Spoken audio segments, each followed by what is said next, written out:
driver. Thinking about going through the drive-thru. It's funny you say that. Yeah, I don't understand why they don't talk to kids about ways that they can help themselves when they're feeling low or when their friends are feeling low. Like, what would you do if a friend texted you right now and said, I think I'm going to kill myself?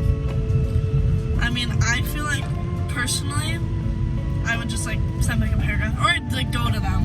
Probably tell their mom and then say we're going to. Yeah, I mean, I think that part of it is we're so, as kids, I mean, I know I had it happen. I actually had a friend kill himself when I was 15. You don't want to tell on your friends, right? You don't want to be a tattletale, because that's the worst. But what if they're serious? Yeah, I mean, let them be mad at you afterwards. It's better than having you serious. You're not telling them. Like, do they teach you anything in school about suicide, suicidal ideations, or anything like that? And health a little bit. They did touch on it. I feel like all I learned about was like STDs and health.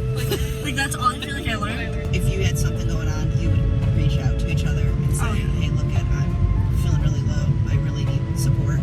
Yeah. If you don't know him that well, you'd be like, oh, he's the happiest boy ever. Like, he has so many friends. Well, this is actually a perfect conversation because I think sometimes, first of all, there's a difference between depression and sadness. So depression is clinically diagnosed. You are diagnosed being depressed. It's not the same as just sad. And not that sad doesn't have value. It totally has value. But sad's an emotion we can get through just like being angry or happy or whatever. However, I think sometimes kids think that when their friend is reaching out to them like that and saying that, sometimes it goes on deaf ears because you might say, oh, he just wants attention, or, you know, she's just, the truth of it is yeah, they do want attention because they're missing it from somewhere. And it is still important to give people attention without it being, you know, over the top or, you know, like feeding into something. Does that make sense? Yeah. They just need someone to talk to. Right. I get sketched out by people with really intense. There's nothing good going on in the car. Also, nothing good ever happens after 1 a.m. Alright, your total's going to be $3.23 next window. $3.23? Whatever happened to $1 for French fries? Get a McChicken for $1.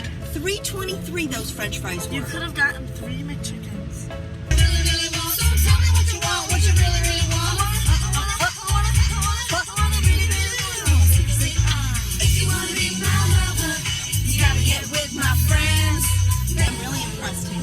Why? Because my music taste. I'm just impressed you knew the whole song. Any song that comes on, you will, like, sing. Okay. I know every This song. is a $3.48 French fry. I'm just impressed by that. Oh my god. Oh, they're the hat. hell.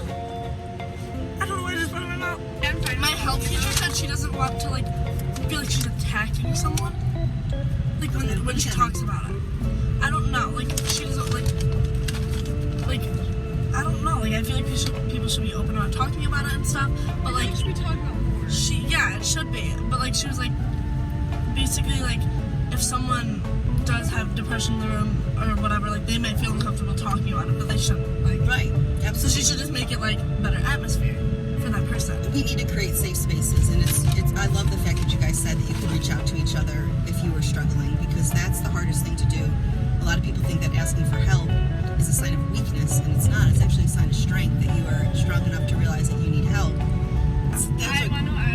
I miss my belly, like my laughs. Like the Belly laughs. belly laughs She that loves make me them. laugh so hard, my stomach hurts. Yeah. I love when I laugh at her. But no, yeah, I would definitely miss seeing each other with my friends. Going, I mean, you know, but I love driving around with my friends. Like that's one thing, and listening to music. Same thing we're doing right now. And when you tell someone else what you would miss about them, it makes them feel like they are wanted, and that, you know, part of the problem is when you're suffering that way, you really feel like nobody wants you around, and that they'd be better off without you. So telling them what you would miss if they